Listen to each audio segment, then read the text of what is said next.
viewers Radar Solo TV, balik lagi bareng aku Nindya Aprilia. Nah, kali ini kita udah kedatangan tamu-tamu spesial kita. Yang pertama ada KL selaku penyanyi, penulis dan juga komposer lagu Dua Surga Dalam Cintaku. Halo Kak. Halo. Nah, yang kedua ada Kak Imam selaku Director of Branding film di Dua Surga Dalam Cintaku. Halo Kak. Halo.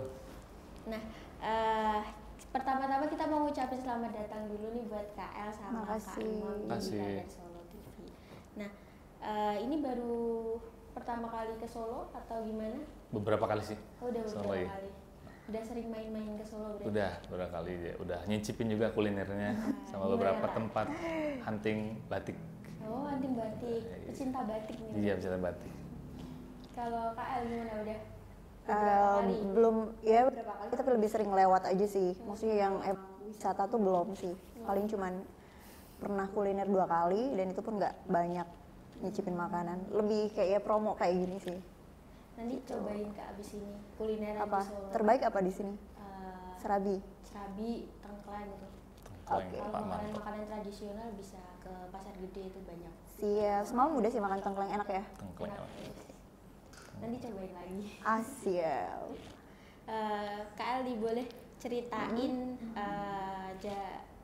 perjalanan karirnya Kak El sebagai penyanyi nih, mulai prosesnya dulu sampai sekarang gimana? Kalau diceritain 20 menit nggak cukup ya, jadi singkatnya aja. Singkat aja Kak. Jadi aku mulainya sebenarnya dari kecil ya, karena basically almarhum ayahku adalah musisi, ustadz tapi musisi juga. Jadi mungkin ada sekian persennya darah seni dari ayahku. Mulai mengenal lagu religi sebenarnya dari ayahku karena biasa dengar lagu sholawat. Terus sampai dewasa sebenarnya perjalanannya jauh ya, dari pop ke jazz, di jazz juga lama. Terus nggak lama kemudian aku gabung di grup Debu asal Amerika sekitar 2 tahun. Terus lanjut di Sabian. Di situ pertama kali sih di gitaris Din Assalam sama Jamalu waktu itu, nggak tahu kalau itu bakalan viral. Jadi karena masih roadshow sama Debu, aku bentrok, lalu ya udah ada main gitar aja gitu. Nah itu awal mula untuk di industri musik religi sebenarnya sama Debu, sama Sabian, sama Opik gitu. Nah udah berlanjut dari situ sebenarnya aku solois, dan pencipta lagu. Tapi bikin lagu tuh dari zaman SMA udah suka nulis lagu gitu. Dari ya lagu untuk vokal grup di sekolah gitu, karena aku dipilih jadi ketua seni juga. Sampai sekarang ya udah nulis lagu dan juga bernyanyi gitu. Dan alhamdulillah kesempatan hari ini adalah perdana untuk bikin soundtrack film layar lebar ya. Kalau dari proses pembuatan ini Kak, lagu Dua Surga Dalam Cintaku ini Kak, ini gimana Kak? Prosesnya singkat sih sebenarnya, karena waktu itu 1 minggu aku bikin lagu ini.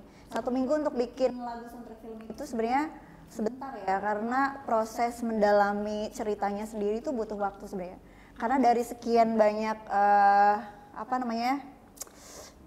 cerita dalam bentuk tulisan yang sebanyak itu harus aku tuangkan dalam sekian lirik yang sangat sedikit, dan itu harus mewakili isi cerita dari film itu sendiri gitu. Itu challenging sih, dan harus mikirin gimana caranya nih lagu biar enak gitu, biar easy listening dan juga bisa nangkep nih orang dari isi lagu ini sendiri tentang filmnya itu tentang apa sih gitu.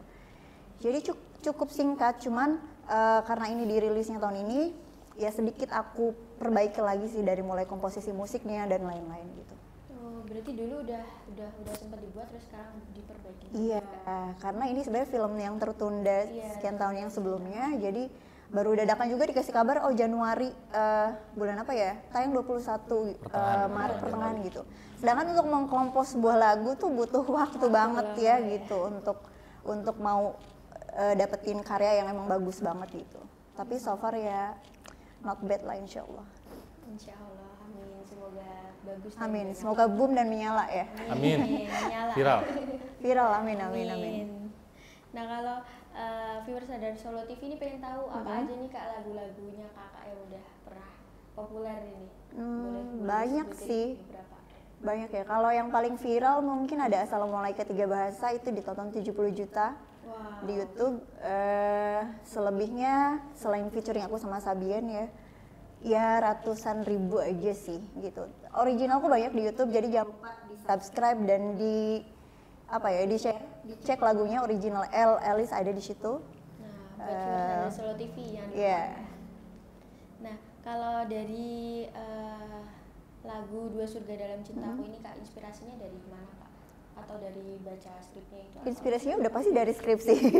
Karena ini adalah order spesial, harus soundtrack film itu kan menceritakan pure tentang inti lagu tersebut. Jadi eksklusif song yang memang harus ada judul di dalamnya, harus ada lirik judul. Makanya kenapa Dua Surga Dalam Cintaku, karena memang eksklusif song. Karena kan dalam sebuah film itu ada misalkan satu album tuh lagu ini, nanti kan ada soundtrack itu film lagu inti yang memang menceritakan film intinya itu sendiri ya. Kalau tantangannya apa Kak? Bisa buat lagu ini, ada nggak sih tantangan? Tantangannya waktu yang sangat singkat. Waktu yang sangat singkat dan dikabarin pertengahan ini, sedangkan aku lagi banyak banget ngerjain project lagu yang lainnya karena mendekati Ramadan. Terus kemana lagi banyak konser dan diburu-buru dengan gimana nih harus revisi dan lain sebagainya. Itu aja sih sebenarnya kendalanya. Tapi alhamdulillah lancar ya Kak. Alhamdulillah Bisa lancar. Mau tayang nih. Siap. Nah, kalau buat Kak Imam nih Kak, bisa diceritakan branding film ini tadi itu mencakup apa aja? Kalau cakupannya sangat luas pastinya. Luas banget Jadi branding itu kebetulan saya di film Dua Surga Dalam Cintaku ini memang menangani branding film baik yang sifatnya digital maupun yang konvensional. Nah, kalau konteksnya konvensional kita juga bertanggung jawab untuk menyediakan atau memproduksi visual dari film.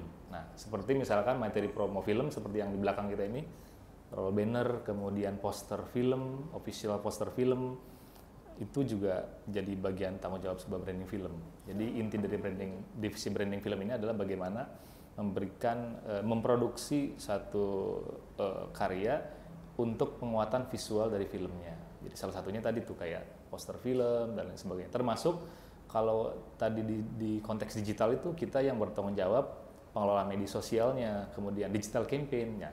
Digital campaign itu menyangkut tadi bagaimana menyebarkan pesan film ini, mempromosikan film ini lewat media sosial. Seperti tadi platformnya ada Facebook, kemudian YouTube, TikTok dan Instagram. Jadi selain kita produksi konten, kita juga ngebus istilahnya itu buat campaign lah, buat ngiklan itu. Kita iklan via YouTube Ads, kemudian TikTok Ads, kemudian Facebook Ads dan lain sebagainya. Jadi memang cakupannya luas dan menjadi sangat krusial karena waktunya sangat pendek tadi seperti yang bilang Mbak El. Jadi kita menggarap semua campaign ini di pertengahan Januari. Sementara tayangnya kan 21 Maret 2024. Jadi memang cukup challenging ya. Biasanya tuh memang film ketika di-announce oleh KX1 bisa 6 bulan, 4 bulan sebelumnya. Sehingga kita punya waktu untuk menyiapkan strategi digital ataupun strategi konvensional yang efektif, seperti misalkan roadshow, kemudian bagaimana menyiapkan konten di digital seperti apa. Jadi memang luar biasa sih ini, spesial. Dan tentunya tadi seperti yang dikatakan Mbak El, ini spesial juga di bulan Ramadan soal tayangnya. Iya. Seperti itu kira-kira. Nah, berarti penayangan di bulan Ramadan ini menjadi salah satu tantangan kayaknya Kak buat teman-teman ini. Gimana nih Kak caranya biar Banyak yang nonton. banyak yang nonton gimana? Iya. So far sih alhamdulillah kita optimis ya, karena filmnya religi ya. Kecuali mungkin filmnya film setan ya kan, itu agak lebih menantang. Iya. Nah, sementara kan kalau film yang sekarang ini religi, nuansanya religi, dan kita sih bisa mengaitkan pesan di film ini bahwa film ini ya film yang memang layak ditonton dan punya nuansa Islami gitu. Ini kan inline dengan vibes-nya Ramadan kan, momen Ramadan, orang banyak beribadah, kemudian spiritual orang ketika Ramadan itu kan lebih tinggi kan ketimbang hari biasa. Nah, kita coba perkuat lewat film ini. Mudah-mudahan sih film ini menjadi bagian kaum muslim yang beraktivitas ketika Ramadan itu bisa nonton sambil ngabuburit seperti itu. Jadi lebih ke penguatannya justru. Gampang. Kalau buat Kak Imamnya sendiri ada nggak sih tantangan dari divisi brandingnya itu gimana gitu? Tantangannya tadi selain waktu terutama waktu sangat pendek. Kita hitung itu cuma 45 hari. Idealnya tuh tadi 4 bulan, 6 bulan sebelumnya kita harus menyiapkan. Kemudian juga tantangan selanjutnya adalah bagaimana mengintegrasikan tiap divisi ini. Karena kan divisi brand ini vital ya, kita harus mengkoordinir juga aset digitalnya. Seperti misalkan foto artis, bagaimana kita juga mengatur scheduling artis tuh. kapan sih bisa kita ambil testimoni videonya, termasuk misalkan bagaimana kita lakukan komunikasi dengan kru, dan juga seperti Mbak Alis nih sebagai pengisi soundtrack kan kita juga butuh TikTok untuk misalkan materi promo tuh kan salah satunya original soundtrack juga. Makanya bener-bener sih sangat kompleks ya di branding itu, karena ditambah lagi tadi sih waktu yang mepet.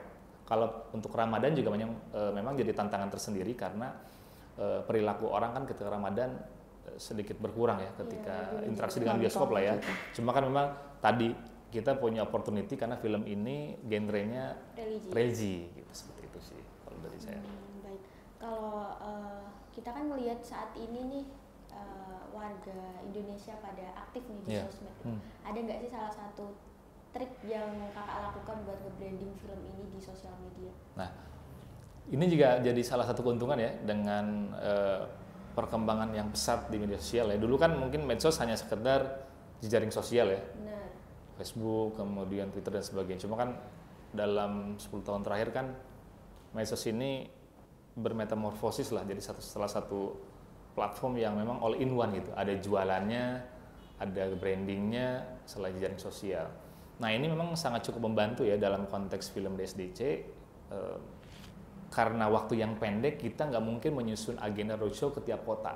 Kita juga harus memikirkan kan ada event selanjutnya misalnya gala premier, kemudian bagaimana nanti pas hari H tayang. Maka dari itu memang dengan adanya medsos ini kita sangat terbantu. Jadi kampanye-kampanye promo film itu kita perkuat juga di medsos, di Instagram, kemudian kita meng-hire KOL, influencer untuk mempromosikan film, itu kan sangat cukup membantu.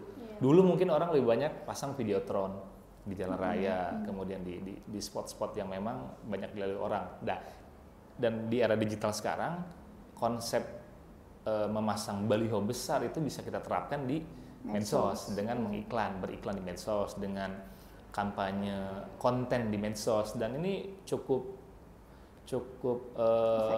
efektif menurut saya karena memang targeting dari iklan medsos itu sangat terukur. Jadi misalkan kita iklan di YouTube itu kita bisa tahu kan, kita bisa punya planning bahwa iklan kita ini dalam sebulan sih targetnya mau dilihat berapa orang, apa 1 juta orang, 100 orang.